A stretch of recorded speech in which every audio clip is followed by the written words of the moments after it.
ولې غمجن یې، ولې خفه یې؟ لږه مسکا راته وکړه چې زما زړه هم خوشحاله شي. الله پاک له تا هېڅ شی نه دی اخیستی مګر دا چې په بدل کې تر هغې ښه درکړي.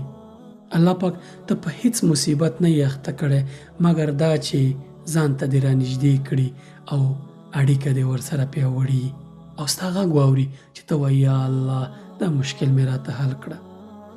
الله پاک په تا دغه حالت راوستی دی چې تا امتحان کړي ودې ګوري چې ته څنګه انسان یې، ته څنګه بنده یې. الله پاک له تا یو شی اخیستی نه دی مګر دا چې غواړي وګوري ته چا ته رجوع کوي. انسانانو ته شکایت کوي که الله پاک ته ورستنېږي. هر څه چې یې درکړي په هغې شکر وباسه. الله پاک ته نه یې خفه کړی مګر دا چې بیرته دې خوشحاله کړي. له هرې سختۍ وروسته حتما اساني شته.